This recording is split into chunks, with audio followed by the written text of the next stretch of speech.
দুই পক্ষের বোমাবাজিতে জখম হলো এক। বৈধ বালিঘাট থেকে টাকা আদায়কে কেন্দ্র করে দুই গোষ্ঠীর অশান্তি চলে বোমাবাজি। ঘটনাকে কেন্দ্র করে উত্তেজনা ছড়ালো বীরভূমের কাকরতলা থানা এলাকার জামালপুর গ্রামে। ঘটনায় আহত একজন। বিশেষ সূত্রে জানা গিয়েছে বোমার আঘাতে আহত হয়েছে ওই যুবক। ঘটনায় দুজনকে আটক করেছে পুলিশ। স্থানীয় সূত্রে জানা গিয়েছে কাকরতলা থানা এলাকার জামালপুর গ্রামে একটি বৈধ বালিঘাট রয়েছে। সেই বালিঘাট থেকে গাড়ি পিছু টাকা নিত ওই দুই গোষ্ঠী। সেই টাকার ভাগকে কেন্দ্র করে মঙ্গলবার দুপক্ষের মধ্যে উত্তেজনার সৃষ্টি হয়। দুপক্ষের মধ্যে চলে ব্যাপক বোমাবাজি। তাতেই আহত হয় ওই যুবক। এরপরেই কাকরতলা থানার বিশাল পুলিশ বাহিনী ঘটনাস্থলে যায়।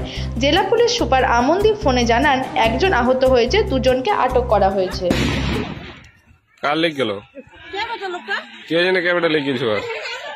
দেখুন, এটা তৃণমূলের কোনো ব্যাপার নাই। এখন বিভিন্ন জায়গায় নানা রকম দুষ্কৃতকারীরা বিভিন্নভাবে বিভিন্ন জায়গা থেকে চাঁদা তোলার চেষ্টা করে, পয়সা তোলার চেষ্টা করে।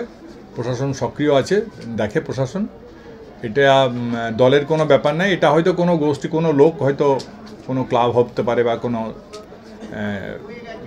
ছেলেরা হতে পারে, তারা হয়তো ওই টাকাটা তুলতে গিয়েছিল, সেই নিয়ে হয়তো বিরোধ হয়েছে। এখন এই সমস্ত গ্রামাঞ্চলে এখন অর্থনীতি অনেকটাই চাঙ্গা হয়ে গেছে এবং সেই ঘটনাকে যারা